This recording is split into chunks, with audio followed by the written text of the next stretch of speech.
Hello, hello! My name is Kat. Welcome to my YouTube channel. I'm an artist currently living in Vancouver, Canada. I recently took a long break from my job as a 3D rigging artist to do art full-time for the next few months. And I figured I'd give it a go to make some videos. This is my very first video after coming back, so please excuse the quality if it's not super profesh. I'm doing my best. So yeah, welcome to my speed paint of Baldur's Gate Astarion. Been obsessing over this game. I'm currently on my 4th playthrough. I absolutely love the character design, the atmosphere. So when I stumbled upon this picture, a screenshot of the game, I figured I'd give it a go. I'd paint a huge portrait and I will walk you through, talk about all the things I've learned. So first things first, I start with a sketch. Here you can see the watercolor paper that I bought. I made this little color study just to block out some colors. I wanted to have a red background and then pops of color with the blood on his face. I wanted to have like kind of like a frontal view, but he would be like kind of tilted forward. So I made this little sketch to remind me of that and not make it full frontal. I use a pencil for sketching. For watercolors, I use these Prang semi-moist watercolors. This is my palette. It's experienced a lot of love for sure. What I like about them is that they have a lot of pigment. And watercolors, when you paint, you like work layer by layer. So you apply one layer, you wait until it's dry, then you apply another one. So it's really hard to get dark values to work, because every time you reapply the paint,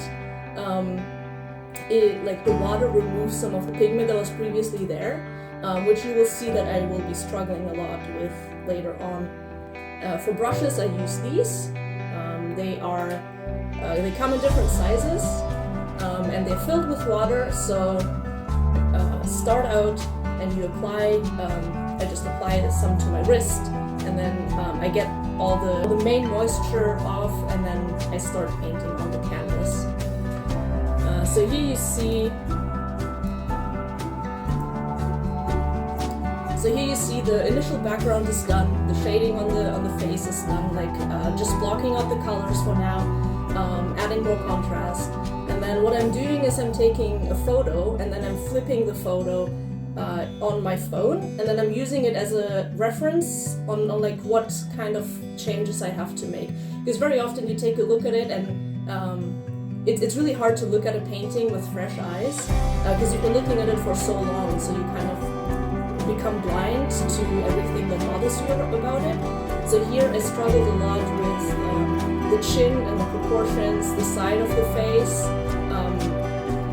kind of underneath the cheekbone. In the reference image, it was a little darker than the face, but not that much darker, but I wanted to still keep some contrast with the background behind it. So I ended up going back and forth with values quite a lot, and then I had to blend it in with the rest of the face, obviously, because I didn't want him to be too angular. Like, there was a lot of contrast in the picture. Most of the lighting was still very soft, with the exception of the really dark areas, like underneath the eyes and underneath the nose and underneath the mouth. So here you see me like struggling a little bit, like adding darker values and then smoothing them back in, and then going back in and then adding another darker value, and then you kind of get like a feel for it. If the paper is still wet and you apply more pigment, it like runs into the pigment that's already there. But then when you go over it with the brush again, it might smudge away some of it. So that's where you see me go back in over the same areas over and over. After a while, I was only using like browns and blacks and reds. And I remembered watching a lot of tutorials that were actually on color theory of human faces, and that there's actually a lot of green and blue in our skin tone. Here is another side by side of the flipped image. I'm a lot happier with the shape of the chin now. But the one thing that was bothering me a lot was his right eye. I thought it was like a little bit too high and a little bit too angled. So it kind of made him look a little derpy. So I tried to fix it over and over for hours. But then eventually I just took some white acrylic paint and painted over it, took the plunge, had to repaint on top, which makes it a little harder because a layer of acrylic paint absorbs the paint differently than watercolor paper. But I'm really happy that I took the plunge, I made this change, and made his eyes a lot more symmetrical, gave him a lot more of a serious look. You also see me going back into the mouth a whole lot. I made him a lot more pouty in the beginning, and so I had to like widen the lips, and again, taking a photo of the progress, flipping it, looking at it in different lighting is also important. And then I was ready to add more contrast to the hair. For more sketching and more details, I use watercolor pencils. These are currently my favorite. They're really great. They are completely water soluble, and they also have a lot of pigment, and if you paint wet on wet with them, so if you apply the pencil to water that's already been moistened, you get like a really nice chalky feel. Sometimes I like to add the contrast with the watercolor immediately, but with the hair, where it's like all singular strands, I took like a black pencil and then used it to like block out where the strands would go, and then went over it with water later on to like smudge it in. Yeah, I'm really happy with how the hair turned out, and added some white to the tips to make them stand out against the red. Yeah, one thing you'll see me come back to over and over is the chest. I made the mistake of positioning him slightly higher than in the reference picture, so there was a lot more chest area to fill. I don't know, he didn't have any clothing, so it was just skin, and I didn't want it to distract from the face too much, so it was just like this huge dark blob area. And I kept going back and applying more paint to it to make it darker.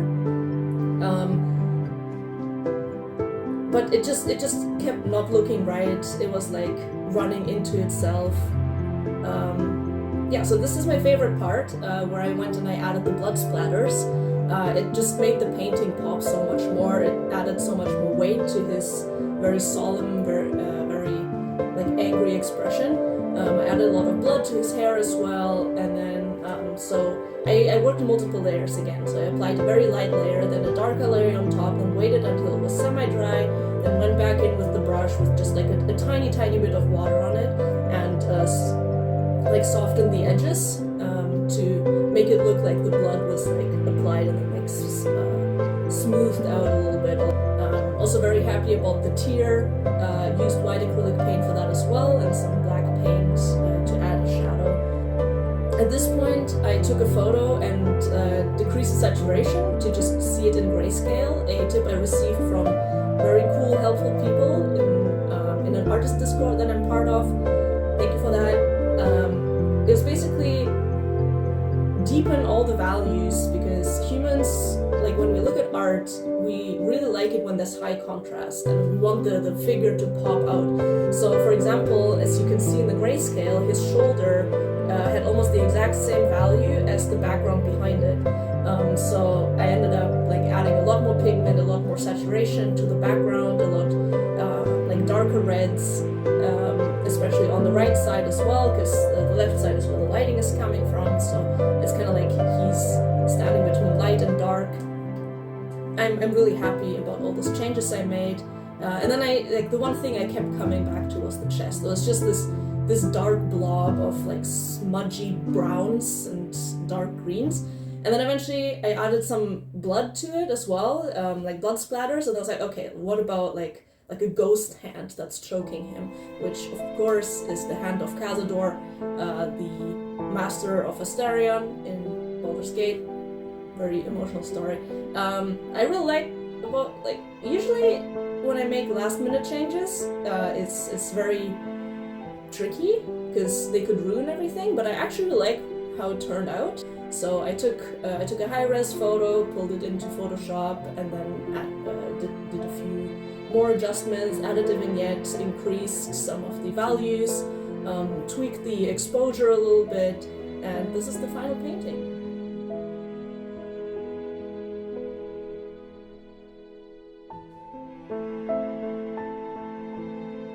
Let me know what you think. Yeah, it's first time in a while I've made this such a huge painting, especially of a human. I used to only paint animals and landscapes. I was kind of scared of painting humans because we all look at humans all the time, so it's really easy to do an uncanny valley thing. I hope you learned a little bit. Please leave a comment. I learn things as I go. I make a lot of mistakes, but I hope you enjoyed this. Thank you for tuning in. There will be more videos for sure. In the meantime, you can follow me on my socials, do all the things, all the notifications. Thank you, bye. Oh man, also at some point when I was working on the chest, I was like kneeling in front of it and like painting because it was like on eye level, and I was like, oh, I'm just kneeling in front of my Astarion shrine.